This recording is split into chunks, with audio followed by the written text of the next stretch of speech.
Здравствуйте всем! Добро пожаловать на канал Магия Песка. Старинные турецкие гаремные гадания на песке для вас. Мои дорогие зрители, гости канала, давайте сегодня посмотрим такую тему. Как ему живется без вас? Хочет ли он вернуться к вам? Если тема вам интересна, загадайте, пожалуйста, на мужчину, представьте его, назовите по имени и задайте ему такой вопрос. Мой милый, дорогой, как тебе живется без меня? Хочешь ли ты вернуться ко мне? Надеюсь, вы настроились. Я убираю Назар. Прошу высшие силы дать мне возможность ответить на все ваши вопросы и послать для вас только самую важную, самую нужную и самую полезную информацию. И давайте посмотрим. Пусть высшие силы водят моими руками и позволят нам узнать истину. Так, ну смотрите, человек внешне благополучный. Но все мысли у него о вас. Вы у него в фантазиях. Вы у него выходите в левой стороне. Левая сторона у нас фантазийная. Это вот иллюзорное все тут. И здесь вы смотрите, какая красивая, счастливая, замечательная, наполненная. Но сейчас этот человек не один. Вы видите здесь сердце. И он с той, кого выбрал сам.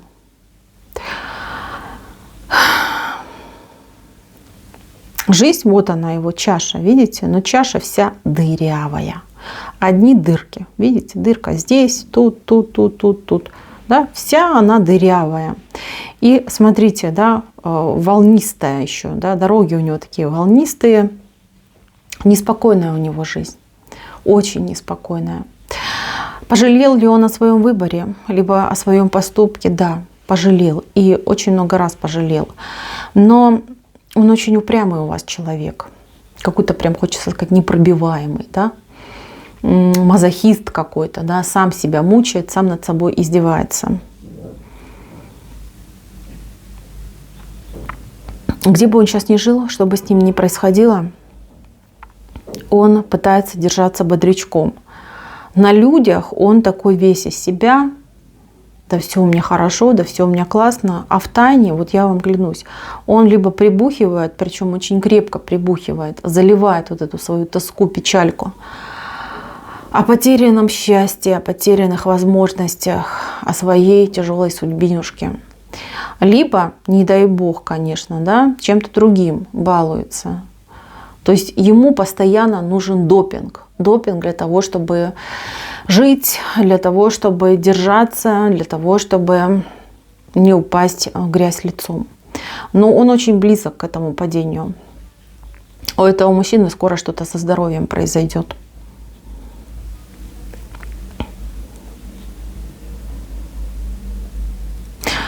Ему на здоровье будут бить. Тут, знаете, как одно на другое найдет. С одной стороны, он о себе как-то мало заботится и действительно где-то упустил момент, да, где нужно было по здоровью озаботиться, полечиться. И второе, это то, что он живет в постоянном стрессе. Стресс какой-то бесконечный. Постоянно какие-то сложности, трудности. И все держит в себе. Женщина, которая рядом с ним, она такая потребительница, по вот этой дырке очень много с него тащит. Может, она еще и энергетический вампир, то есть он еще и донором для нее является. Она его, посмотрите, практически уже выпила. Там одна, как знаете, кожа до кости остались, да, оболочка, а внутри ничего нет, внутри пустота. Он уйти от нее не может, потому что она его чем-то вот прям привязала к себе. Это не магия, это что-то другое. Здесь может быть какой-то шантаж, может быть какие-то угрозы. Может быть, она знает о нем что-то, что позволяет ей управлять этим человеком. Смотрите, кстати, может еще отыграться, что он с мамой живет. Девочки, вот не обязательно с разлучницей, это может быть еще и мама. Он может жить с мамой, либо с какой-то женщиной, родственницей. Что происходит? Эта женщина, она паразитирует на этом мужчине. Она, смотрите, вот дословно, да, она украла его жизнь. Вот во всех смыслах этого слова. Украла.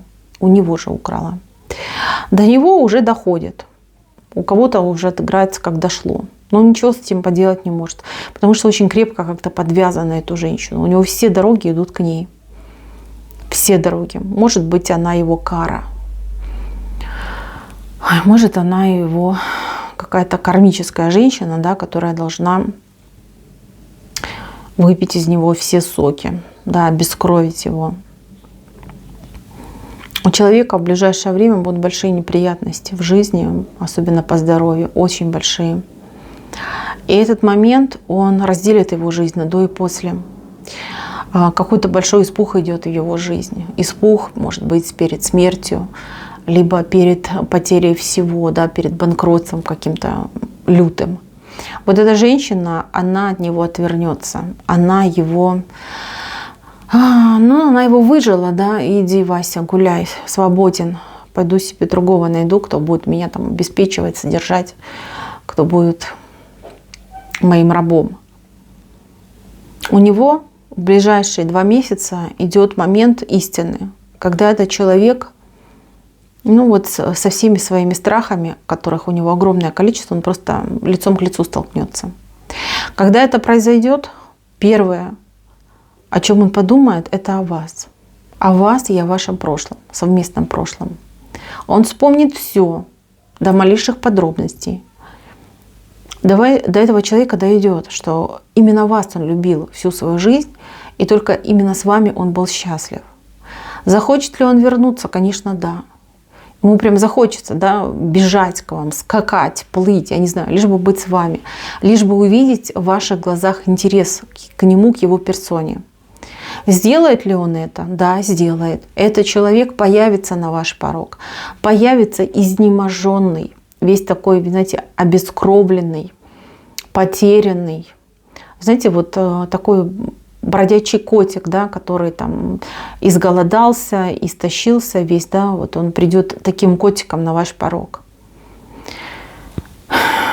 Вы его пожалеете, я сразу говорю. Тут жалость будет безумная к нему. Жалость, как он выглядит, как он поменялся, там постарел, похерел, да, будете прямо его жалеть.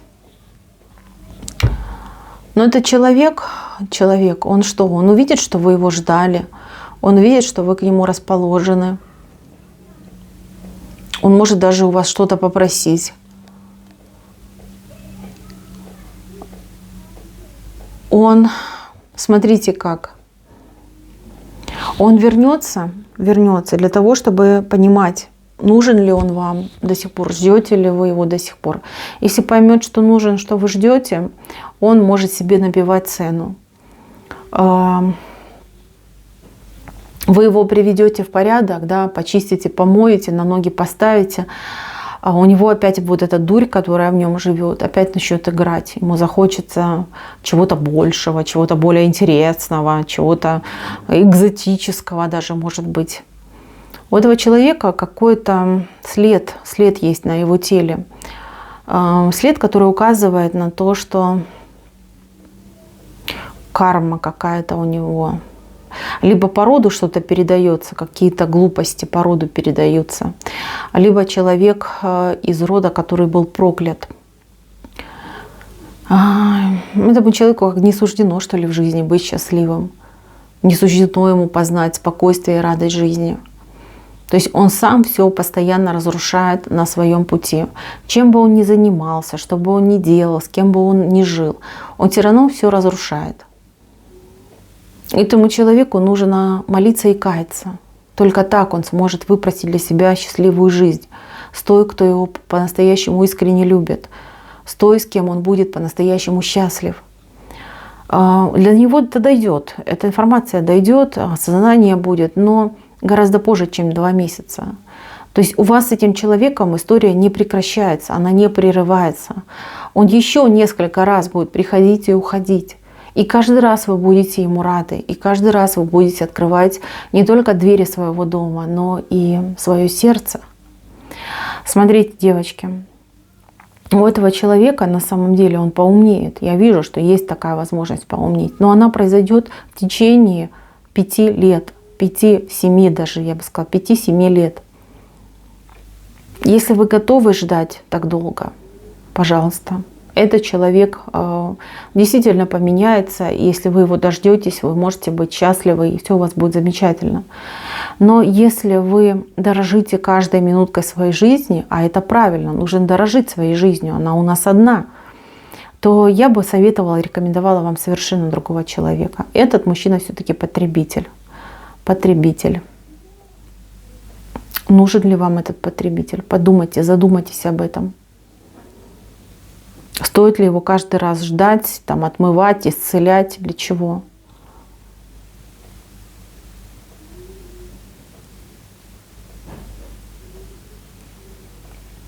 Знаете, я, наверное, буду заканчивать свою отсыпку.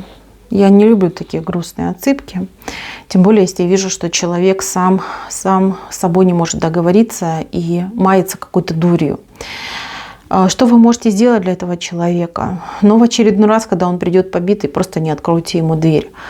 Пусть задумается, пусть перестанет хорохориться, пусть поймет, в чем смысл жизни и в чем истина. Посоветуйте ему обратиться в храм, посоветуйте ему раскаяться во всех своих прегрешениях, ведомых и неведомых. И это будет хорошо. Если есть возможность, закажите за него службу, Златоуст называется, да, за здравие, за вразумление этого человека. Да, можете даже мысленно попросить об этом. Он очень нуждается в том, чтобы его вразумили. Неспокойная жизнь у этого человека, взлеты и падения были, есть и еще будут. Он долго будет идти к своему счастью, но если не сдастся, он к нему придет.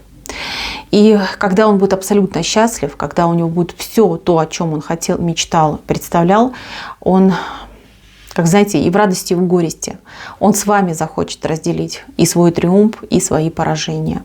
Поэтому, девочки, ваша история не заканчивается. Нет. Он и хочет, и вернется, причем еще не один раз. Вот как-то так. На этом у меня все. Спасибо за внимание. Всем пока-пока.